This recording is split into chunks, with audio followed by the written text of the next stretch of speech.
Well, as pretending we're going to get this one going. This is something I'm both interested in and know nothing about in terms of our sector. So this sector is redesigning sustainable creativity.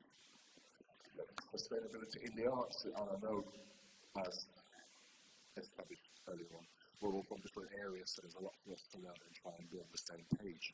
So the two people we're really glad to have with us this afternoon to tell us or let me know some stuff, basically are from two organisations who are Judas Bicycle and UOCEAN, but more to the point, these are individuals who are making a difference. So please welcome Chris Desai.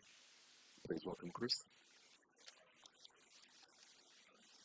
And Farah from Judas Bicycles. And these organisations are really doing some stuff I did not know about.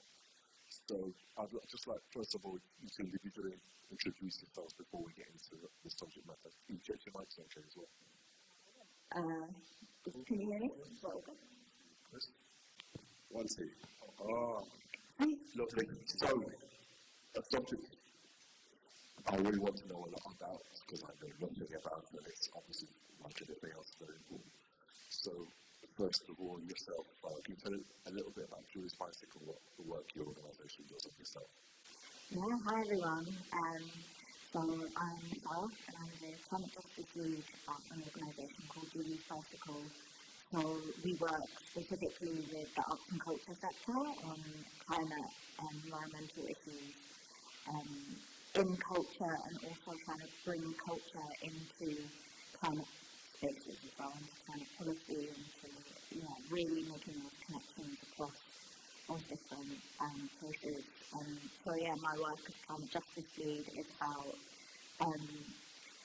we're talking about the systems of climate change, about the fact that different people are differently impacted by it, so people of colour and people with connections to the global south, that we are more impacted by climate change, and that this is something that as artists and arts organisations we should be platforming these narratives, we should be working in ways that are supporting people in the global south and that are supporting people of colour and other marginalised people here as well. So that's what I do. Thank you. Chris, tell us a little bit, just to get started about. Yeah, sure. Hi everyone, I'm Chris Desai. I'm the director of UOCEAN 2050. We're an environmental conservation organisation set up specifically to decolonise and diversify conservation. So we've currently got 18 sites in the UK, we've got 15 internationally, we've got 33 sites around the world, and these go from working in schools on Blue Academy projects, to beach cleanups, to canal cleanups, to ocean Leicester, and it's all about removing plastics from waterways and getting the community involved in that, looking all the way through from corporate businesses to conservation organisations, to charities, down all the way to the art sector, down the way to the average person, and that's how we don't work in silos. So conservation is something that unites us all, whether you're a business, a non-profit or a creative. Actually, sustainability and conservation is something that is very interlinked, and we're the foundation that kind of connects those dots. So yeah, basically, we pick litter. Okay. You pick a lot of litter up. I've seen here that you've been called the Rockweiler of conservation, so obviously you're making waves. I would come to you first of all, and the same question to Chris. How did you get into the work that you're doing in the first place? What led you there? It was an accident, to be completely honest.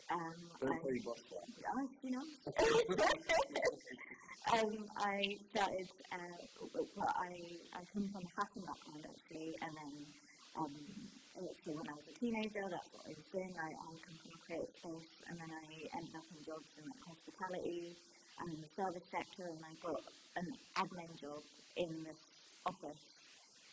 It was the first time I've ever worked in an office in my life, and I just sat and listened to people who didn't look like me talking about things that I knew made sense, and I knew that I should care about, but it didn't make sense in the way that reflected my life. And then I sort of thought, well, this is important to understand. I have always been an activist as well. So the more I sort of started learning about climate justice, the more I understood that actually we have been doing it. We as people of colour, we've been doing this for a long time, and it was just about us actually being able to be in this space. So yeah, it was a complete accident of the planet. One more question before I come to Chris, because there obviously was a point when you said you're aware of this sort of thing, but then there's a point when it became, as far as you're concerned, it became relevant to you. What was that period where suddenly this matters to me or our community?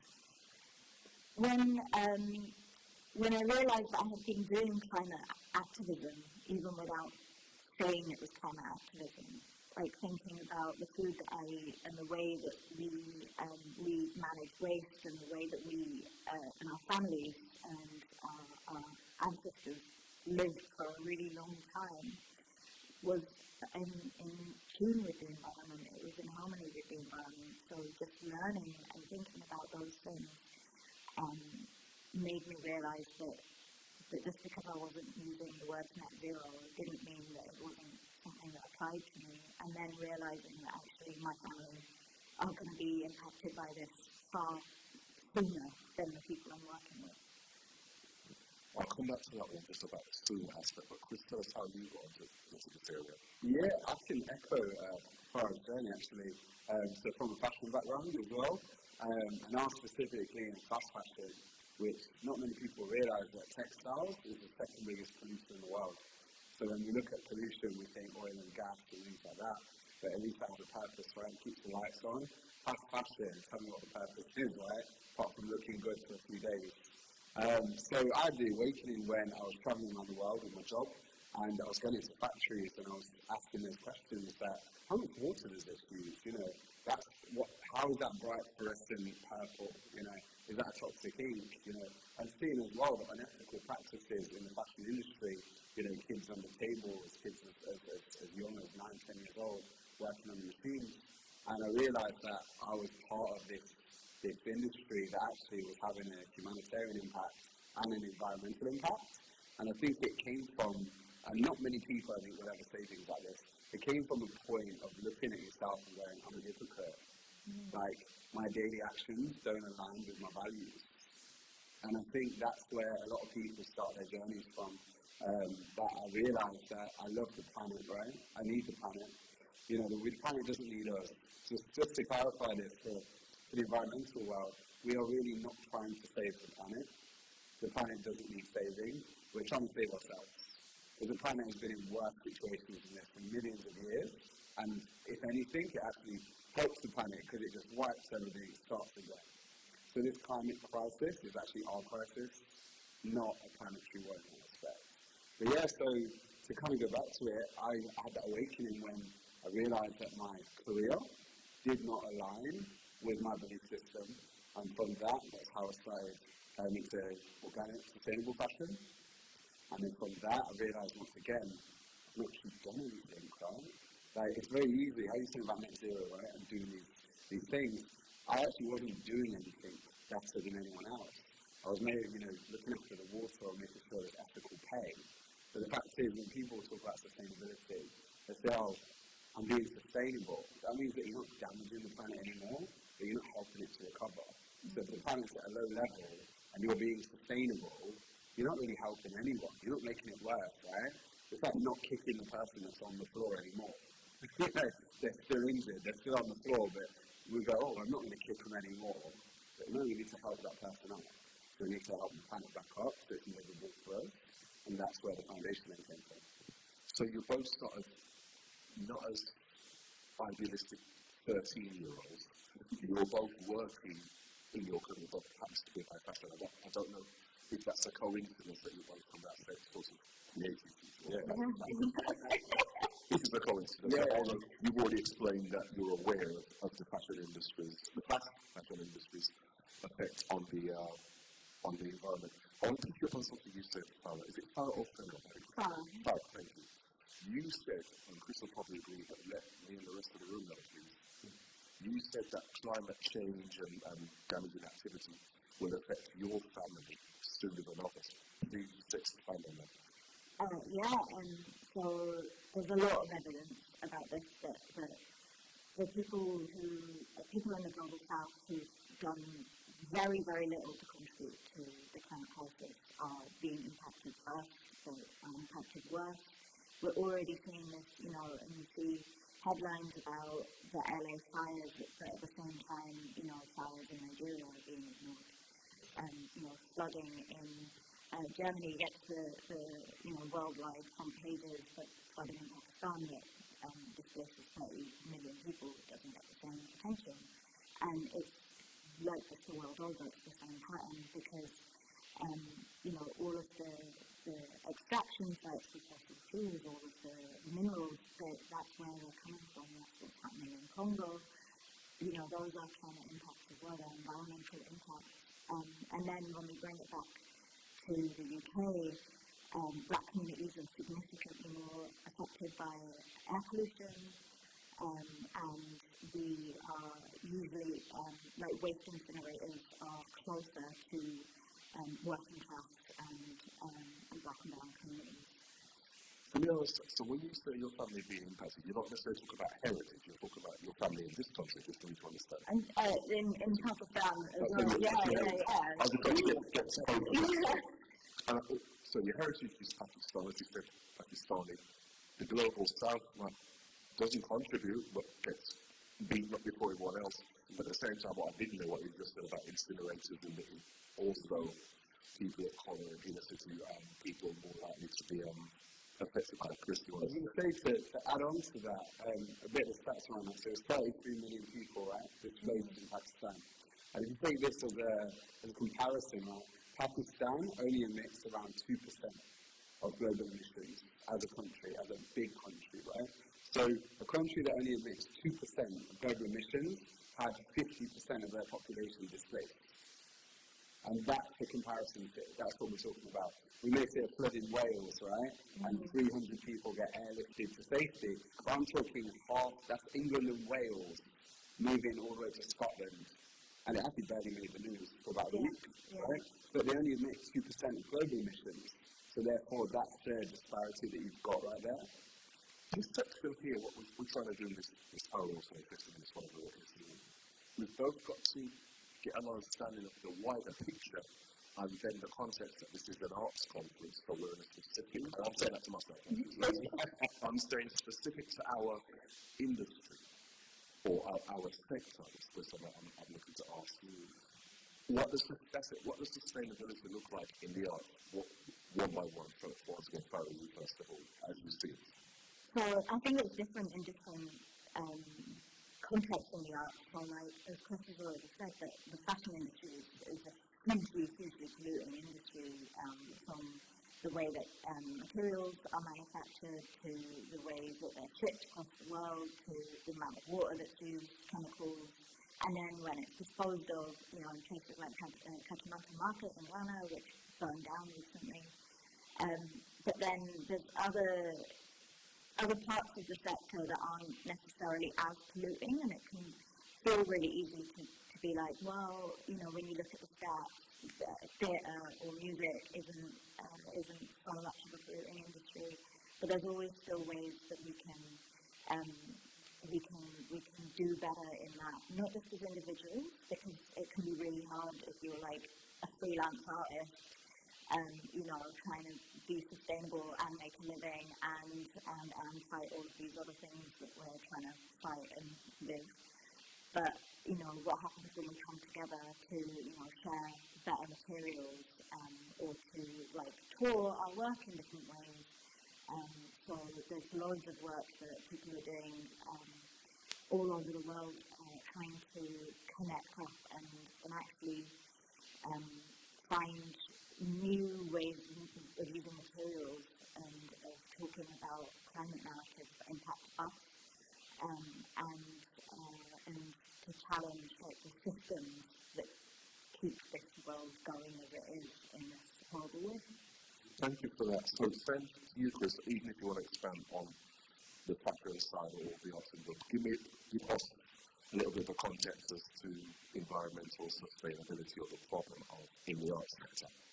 I think there's a lot to unpack there, to be honest. I think that is a very broad general All right, choose one area for now, Bernie. Well, no, I'm actually going to try and give an umbrella because I think, people categorize everyone, right, and pigeonhole to say this is the creative arts.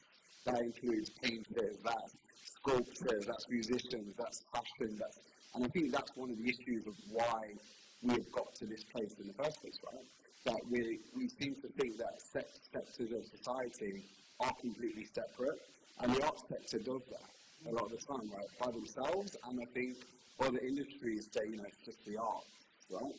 So I think it's one of these things that when we see ourselves as an interconnected sector, I think that the arts have connections with absolutely everything, and I think when you start to see the bigger picture, so if it's music and they're doing a sport, there's a carbon footprint, there's this, there's that, there's material usage. If you're a graffiti artist, spray painting a big picture that's got the planet burning down, but you're using toxic paints to fit on the wall, right? The irony. So I think it is one of these things that we need to start looking at the arts sector in all of its sections and saying, actually, how can, if I'm going to speak about environmental things, I'm going to do an art gallery, if I'm going to do a craft or something, we need to start seeing, can that project itself, one, be more sustainable in its makeup, so what materials or what they're talking about, or maybe the image, the kind of the narrative they want to get across. But also, can that in itself then have an actual tangible impact? Because I have this big problem, because I'm a creator myself, I started off as designing. So it's very much that, can we have a tangible impact to the message that we're trying to do? So if we're saying, let's save the world and we draw a big picture of it, right? Then what tangible impact can you do from that? Not just advocate for it. Because advocating is a great thing, but it's not enough on its own. So it's like, how can art not just inspire people, but give people a route to be able to change the very subject they're talking about? So I think that we need more interconnectedness from concept to execution and then to actually actions at the end of that piece. So one of the things that we do at the Recycle, so if you ever work for a national portfolio organisation, so an organisation that gets regular funding from Arts Council England, is they have to report their carbon data to us every year. And it's different for each organisation. Like, if you're two people working out of an office, you're not going to be reporting on the same thing that the national opera is going to be reporting on.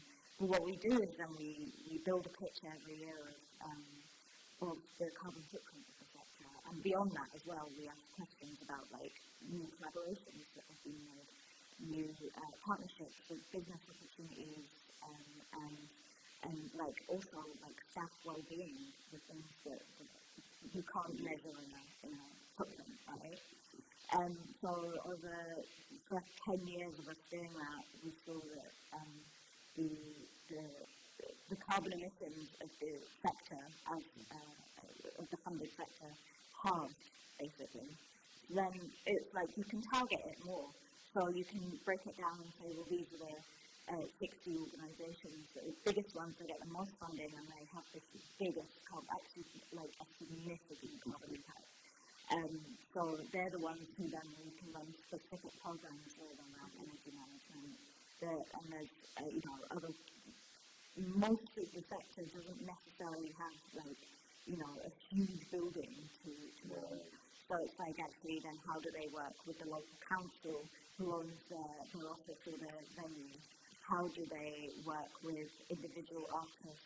And how actually do we collectively work together to build new approaches and new innovations? Because the way that a tour works for one organisation, we run this whole training program around touring, and for a lot of people, the idea of slow touring is really appealing. That you're using trains, or you're not flying, or you're routing it in a certain way, but that doesn't work for stable.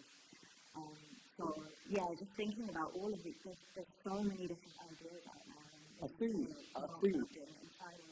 I think what you're saying is it's first, it's good, and the word I'd put around it would be more holistic. Yeah. Because I think that's what the art sector and the creative sector can bring to sustainability. That although it's very much about being creative, creatives have, they're very much around holistic, right? Holistic well-being, holistic therapy. So, drawing a picture, painting, things like that. So I think when you look at the planet in a holistic way and not just targets and figures, so looking at well-being and things like that in the creative sector, it's really, really important because you're seeing it in big corporates in a minute with net zero. And net zero just means that we've got to get our emissions down, right? But has anyone ever heard of carbon tunnel vision? Basically, it means that there is a big pie of a problem, which is the planet, right? And carbon tunnel vision is taking a 1% view at it, which is binoculars, and going, let's just get our emissions down because that's going to save us, when it's absolute rubbish. Like, carbon emissions, yes, it is important to bring them down, but when they're talking about, for instance, the collapse of biodiversity, the world has lost around 69% of all biodiversity on our planet. When our ecosystems, forget trees and things like that, just look at our actual ecosystems.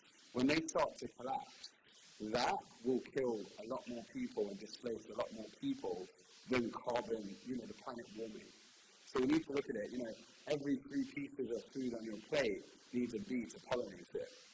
That we spray our fields with pesticides, right? And that's why we're killing off insects, bacteria, cutting down trees, microbes, the whole thing. So I think that actually we need to look at creativity and sustainability with an arts holistic way. Because if we don't do that, we're going to fall into the same category of what corporates are doing. Let's plant trees. Plant trees doesn't help the community. Plant trees doesn't upskill people. Plant trees isn't making sure people's standard of living is raised.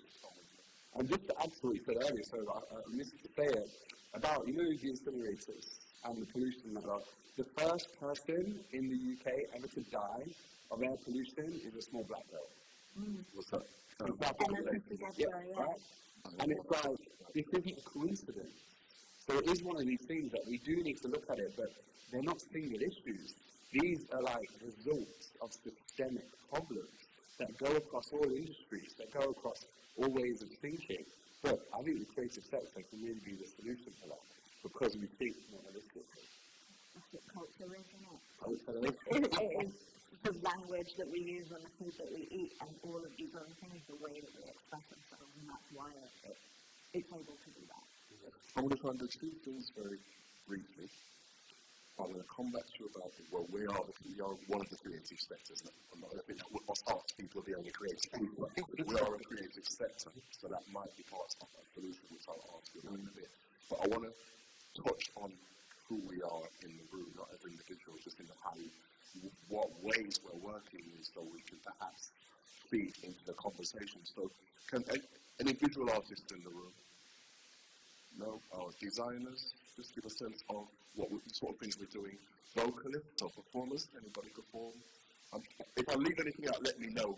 Or ask admin what we're doing. I'm trying to think on my feet. So writers. Okay, so we got just get a sense. And obviously, a writer can happily say, "Well, I'm just typing. I ain't doing it." And I know I'm being a throwaway, but you know what I'm getting at. So we've got a variety of creative things here before I feed back to you guys who know the subject and can say, right, we could be part of the subject. So you talked about touring, for instance. Writers will write stuff that gets toured, which is not down to them. They're just trying to create good work. But tell us a little bit more as you see it about our sector. And I know you want to get away from us being separate to the rest. You've already said clearly you want to be holistic. But there's anything you could point us in the room working in this sector to be more aware of in terms of the way we work? And then ask the question to both of you one by one. Okay, so I think, to be honest, in every field that you're working in, it's not going to have the same solution, right, from a writer to a visual artist to a performer, whatever it may be. So I think it needs to actually be authentic. And I think you see too much of that everyone jumps on a bandwagon, right? And they go, oh, I've got it, let's all support this charity, etc., whatever it may be, right? Then we see 90% of wealth going to 10 charities. So it doesn't need to be like, I think we need to look more holistically, and I keep saying that word because it's very important. I think we need to be authentic and holistic. So we look at what we're doing, look at exactly what you're doing, and say, okay, so what is important to me? What's going to have the most impact for the work I'm doing, and then how can I connect that out? So that's one of the most important things. I think to sit here and tell people the way they should go, I think once again wouldn't be holistic in itself or authentic. It needs to come from you sitting down, looking at what you do, your activities, and starting to think. I think one of you know Jane Goodall? Jane Goodall's a phenomenal lady. And she said, probably one of the most offensive but great statements I've ever heard. And she said, the world is full of intellectual people. Everyone's getting degrees, everyone's getting more and more letters after their names, right, on LinkedIn. She said, but there's so few intelligent people. And I think that's what we need to do, is be more intelligent. And when I say intelligent, I don't mean studying. I mean, true intelligence is actually thinking, right? Just stopping, giving yourself that time to think. And creatives are amazing at doing this. We sit there looking at the sky half the time, kind of thinking of our next, move. But to actually think about your areas of activity and to think, okay, how can I benefit the people that I'm looking to do this for? How can I benefit the people on the left-hand side, the right-hand side, in my supply chain, my colleagues, partner organizations, even down to looking at your own street, your own community. Like everyone doesn't, they would all choose someone bigger a lot of the time. So, for myself, I went out onto my street with a litter picker. Right? I didn't try and stop ocean plastics. That was never the goal. I said, actually, this river outside my house, this canal, I said, that is so dirty. And I went to sort that one problem out. And from that, then solutions come. But I think, look closer to home to start with. And then when you start to implement that solution there, the world will open up for you. The industry will open up for you. But I think, it has to be authentic and it has to be holistic. So just take that time to think. And I don't feel qualified to tell you what you should be doing. But my only advice would be to stop and think. Take some time and just overview what you're actually doing and what's in your heart and how you think actually I can make some tangible impact in people's lives that really need it. Thank you. You mentioned NPOs, National Portfolio Organisations, who get regular Arts Council points. The Arts Council are trying to get it by saying, well, we're giving you this money to do the work, but we want to know that you're aware and it's built into one of your principles. Keep us you're aware of your environmental footprints, how can you make it better? At the same time, that's one start. However, you might have people in the room right now who are new in their at young points in their careers, or people with quite experience. I'm throwing this out there because we're asking us, myself included, to be advocates for environmental, shall we say, awareness within our workplaces. But it might be easier if you're working for yourself, or if you're quite senior after an organisation. If you've got a young designer working in an organisation now, whatever, they might not be the person who's in a position to say, go ahead, Chris. Can I give you a quick example? Sure. And I very much like to do basic things, simple things, just so I understand it more than you type of people in the audience. But look, water bottle, yeah? Fine. You want to put it in? You want to take it, yeah? No, there. There we go. So, if we were thinking, right, not about carbon footprints to the Arts Council or the government, right? Let's think. So, we're at a conference. We're talking about creatives and environmental sustainability.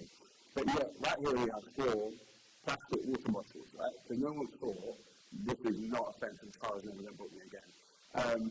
This is not, criticism, but plastic water bottles, right, which have labels, caps, so you've got 2 types of different plastic materials here for a 45-minute talk. In each of these bottles, there's around 250,000 pieces of microplastics. So that's 1 million pieces of microplastics right here, and we could drink 750,000 pieces of microplastics between us because no one's thought, right? No one's thought about it. So it is one of these things that before we start changing the world, we really just need to look around us. I think that's one of the most important things because, it's in your face, right? Little things. And I'm not saying it'll change the world, but when you start to just do smaller things, then you start to get the bigger things right as well. Because Yeah, not good. I mean, that's powerful because it's in plain sight. We're doing that. You just point out something. The second you say it, you go, oh, hey. Yeah, obvious awareness. And here's my Lucas bottle, which ironically I've poured the drink into to use the bottle again. But it's, but still for the same thing we're saying, other people, of course, with their plastic bottles and so on. But it sounds, if you point out something that obviously thinking, damn, if we're at a conference, and I know this is just one section of the conference, looking at sustainability, and that's there, it's like, don't you guys feel overwhelmed because there's so much to teach Jack and Jill out there? What would you think? But we don't always have to be the person fighting every battle. Yeah. It's that you, whatever is your skill set, first of all, like, if you're a good, not everyone has to be an activist who's on a stage all the time. I don't really like doing it all the time either, but I'm good at it, so, like, that's my role, I guess. But, it's about your skills, it's also about your passion, because the thing is climate change isn't just about the work that you do as an artist, it is about what you are passionate about in life. Like, if you really care about, like, housing justice, there is a climate connection there. If you really care about race, then there is a climate connection. If you care about disability, there are loads of climate connections. And there are resources out there. There are things that help you to understand what those are and then how you participate in it. So even if you're just a person who's bringing food and tea to an activist meeting, trust me, we love those people. I just want a cup of tea. Every single time I'm in a meeting, and whoever was making it for me is my favourite person in the world. If you are the person who, if you're just making like Instagram graphics, that is a useful thing that you are doing. And so you don't always have to start from, like, I'm going to be Greta Thunberg. But you use what you have, you use what you care about, and whatever, if you're, from the experience I had coming into this organisation where I didn't know anything, and I was, at the lowest rung of the hierarchy, I guess, as well, it's that there's also loads of resources out there about why a business should care about it, why an organisation should care, and you have to really understand who it is that you're speaking to as well, and what they care about. So if you're in an organisation where maybe they don't care about, like, what you have to say as a young person of colour talking about climate justice in the global south, you can say, well, here's the reputational risk to the organisation if we don't do it in this way. Here's the financial risk if we don't do it in this way. And it sometimes feels really jarring and really horrible to frame our lives like that. But if that's what you have to do sometimes, make sure you look after yourself while you're doing it, please. But there's resources out there to support you to do it in that way. Jumping straight onto that question for both of you, to do with people sitting here now thinking, I'm really impressed by what you guys are saying. I want to make it specific to my particular practice or my environment, or workplace, or what have you. And you've just mentioned resources out there. Where can they find them? We find the resources. Is it on your website, or where would you direct us to for us to learn more effectively? Yeah, I mean, in terms of, like, if you want to learn, like, practical things about, if you want to run an event and you want a checklist on things, then there's all of that on the Julie's Bicycle website.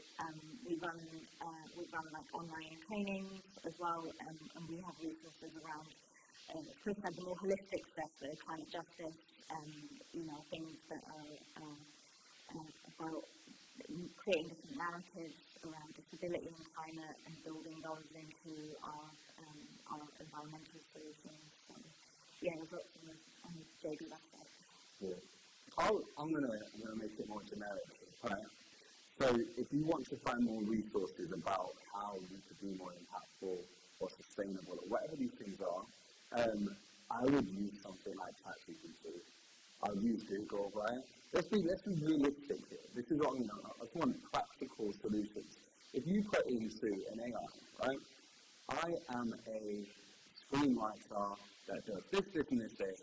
Give me an entire sustainability roadmap and ethical roadmap, humanitarian roadmap, whatever it may be, right, to make my work impactful, connected, inclusive, diverse, whatever it may be, AI will give you a massive roadmap. And you don't have to stop and think. That will do the thinking for you, right?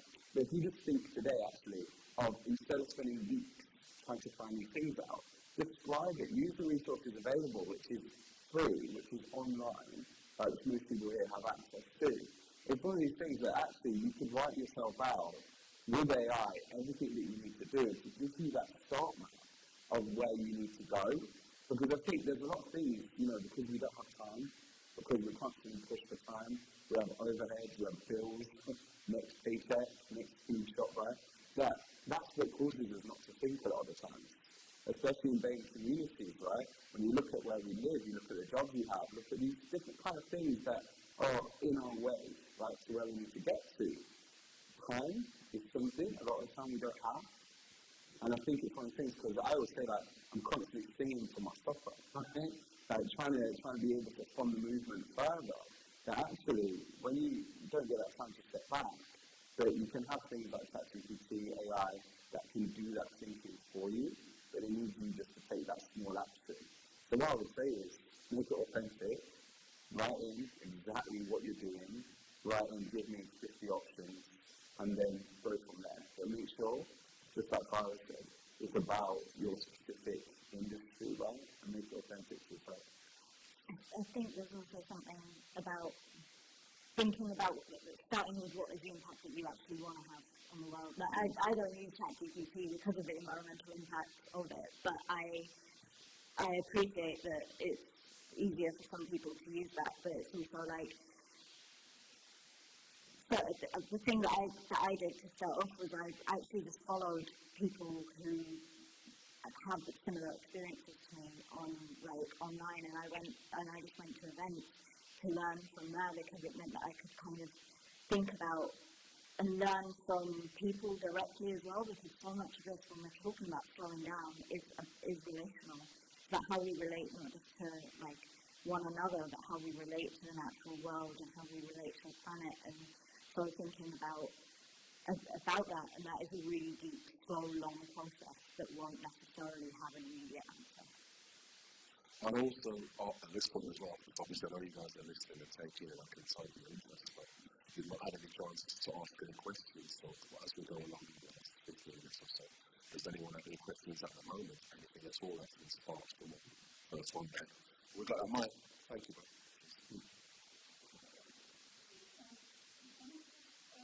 Do you know of any upcycling, kind of recycling schemes that are out there for creatives to kind of think about, when they finish with, such as like a panel or an old exhibition board or resources? Are there any kind of existing schemes where people can kind of exchange, swap, upcycle, recycle, instead of throwing in the bin? Or anything like that? Thank you.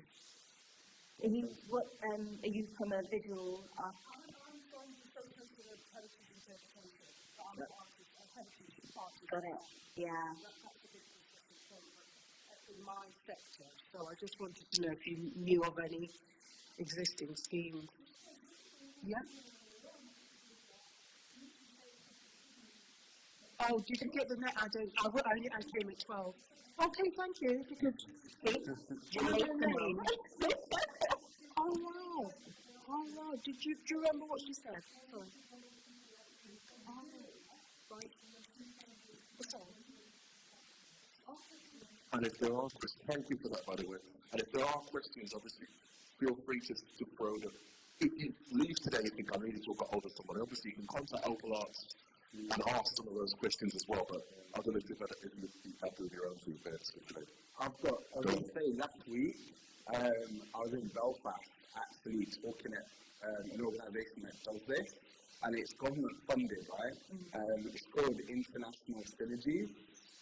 So International Synergies basically try to divert business waste, creative waste, like loads of different things from landfill or incineration. And what they do is, I went to a resource matching workshop, and it's phenomenal. So, for instance, everyone has these cards, right? And they've got one, I believe the closest one is Birmingham from here, so it's not too far. But, for instance, we've just taken half a container of heating material that were off-cut from an aviation company, because I knew that our organisation could do something with them, and they give you them for free. And then likewise, they say to us then, what's your waste? Tell us, because we can implement that into our business. So International Synergies is the company, or I think it's a non-profit, and they work directly with the government. So they have sites all over the UK, and I think at that workshop I was at alone, there was something like an £8 million cost saving to the 130 businesses that were in the room, and there was X amount of tons that kind of didn't get diverted to landfill. There was like X amount of tons that then were going to be used, and X amount of profit that would actually be made from companies either side. And specifically, there was a film set company in there that creates massive kind of, like Game of Thrones set, and they're used for one scene, and then they just dismantle it, right? So they literally had, I think, 6 or 7 40-foot containers of fresh wood that they were like, we don't want to put this into a bin. And then someone that was there was like, oh, I think they wanted chippings for their farm. They've got like commercial horse farms. So then they took a few containers because they can shred it and use the chipping stuff in their fields.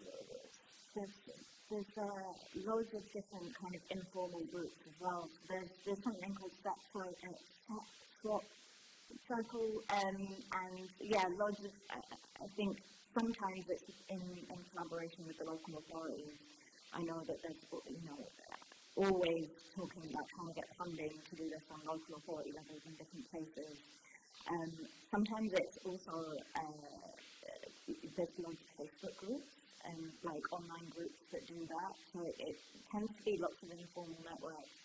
And the other thing is it's about designing the waste out in the first place as well. And that usually means a lot of conversations with exhibition designers and curators about how we do that in a closed loop system. But before I take the next question, there's a friend of mine called Janet Douglas, whose company is called Feed My Creative. And a lot of what she says a lot of is using materials that's been donated, whether it's off cost, to create works that stay on the material. And she's done 2 exhibitions in the last 18 months. That's just a film. I don't know if you know Janet. Yeah, I know.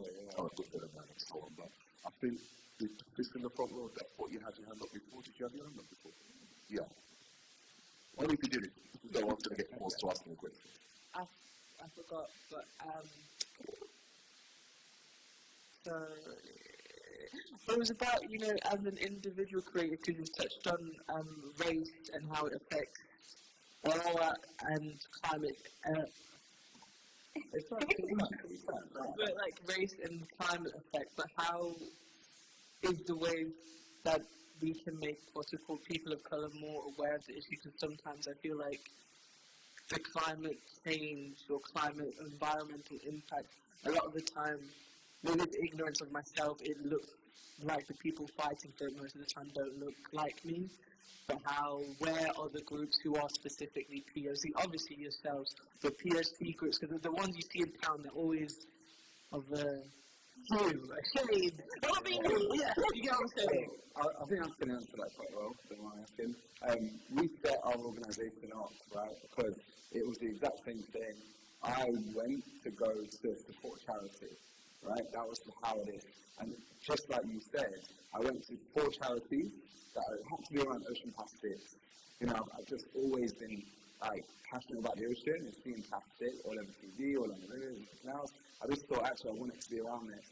And when I went to all 4 organisations, I had 2 requirements. And I said, 1, I want to see action. You know how I'm saying about advocating? Advocating is great, but it sometimes can be all you do. I wanted to see tangible action. And that ruled out 50% of the charities because they just talk about it. And then the other 50%, I said, look, I want to see diversity within ocean conservation. And you want to talk niche, right? We're like the only BAME-led ocean conservation organisation in the East and West Midlands, probably all of England, right? So it was very much that I saw there was a gap. I saw there was something, there was no people like me, where I got from, coming from Leicester, coming from Highfields. No one ever asked me, do you want to do a river clean?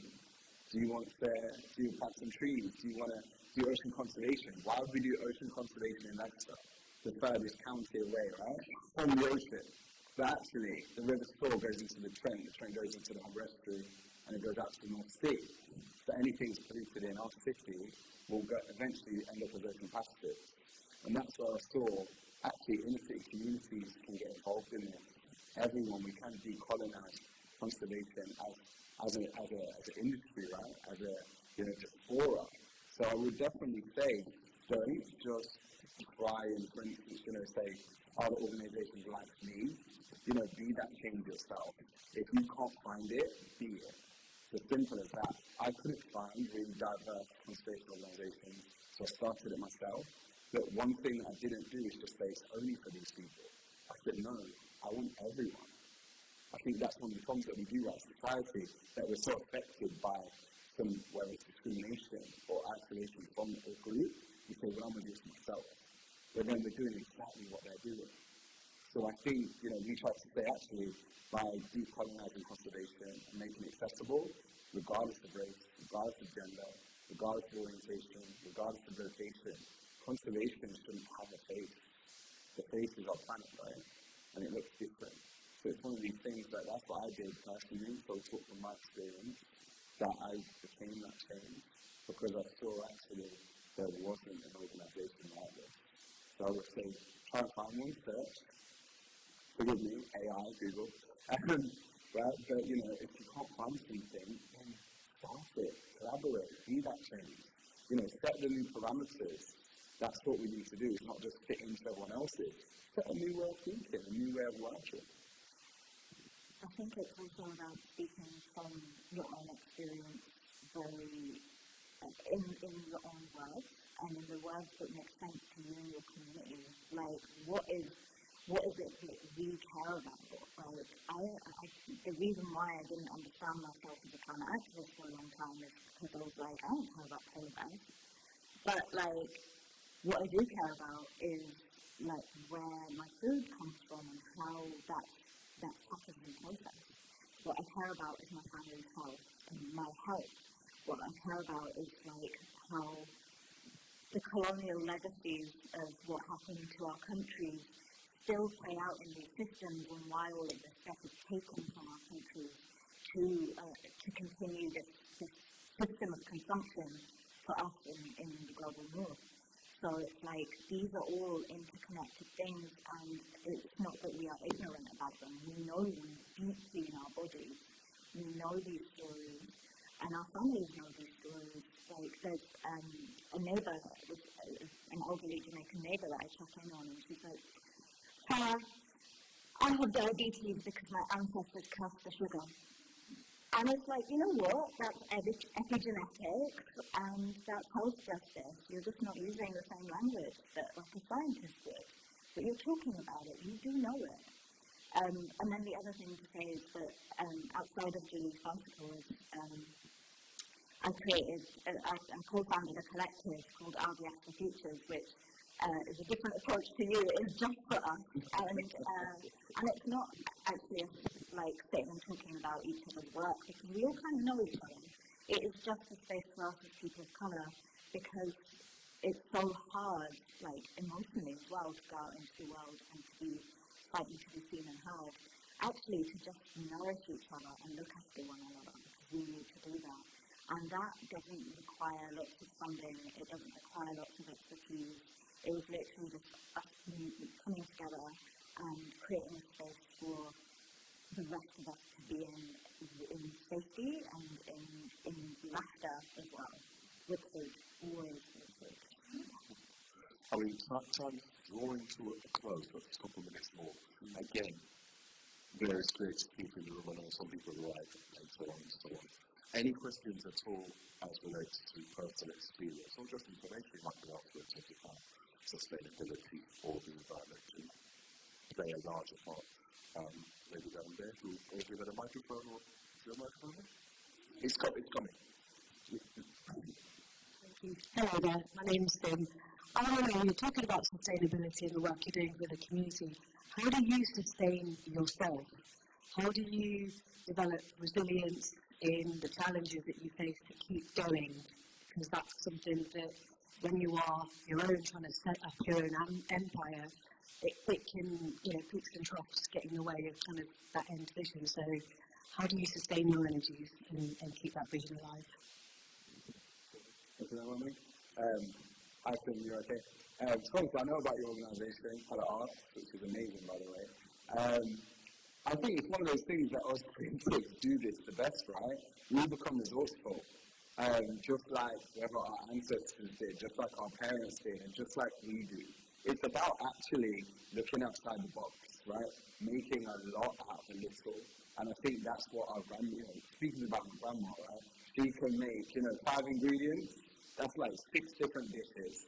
You tell me how she does it, right? But I think as a creative, and especially an environmentalist, you've really got to just start thinking outside that box. And I don't think, if someone was to sit here and say, oh, do you know what, it's all lavish, it's all, amazing. The fact is, it's not. It's hard enough being a creative and a passionate colour to start with, right?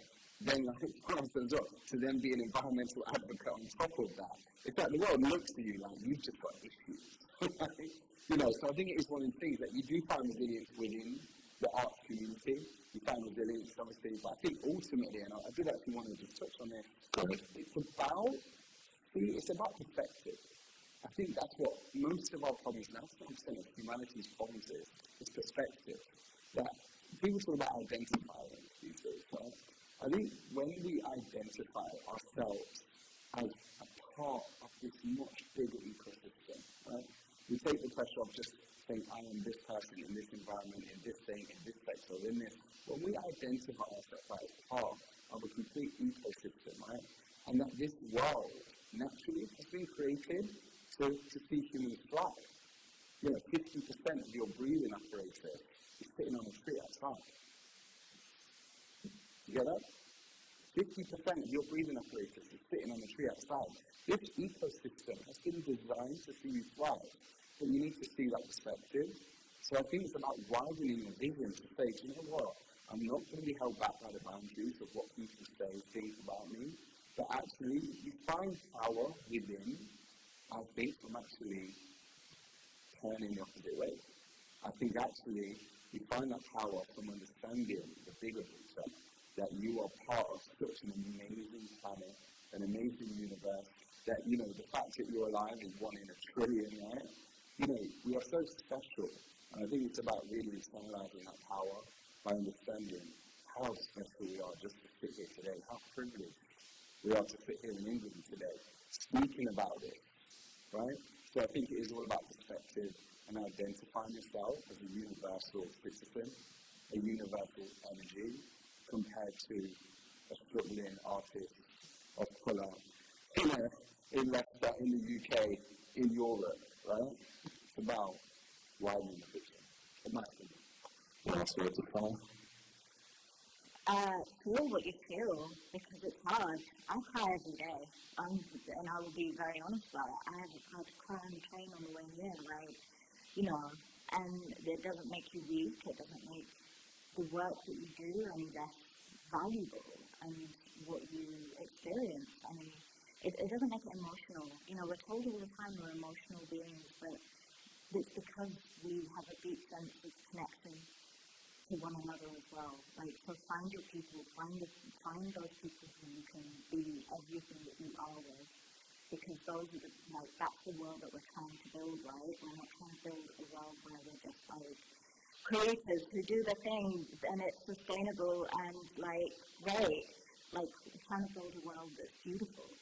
And so we have to find that with each other so that we strengthen ourselves and we have this army in a non-military industrial complex kind of way behind us to go out and do that. That's why I created Ideas for Futures, is we literally sometimes just sit and I'm out there, can I just talk to you about this ridiculous thing?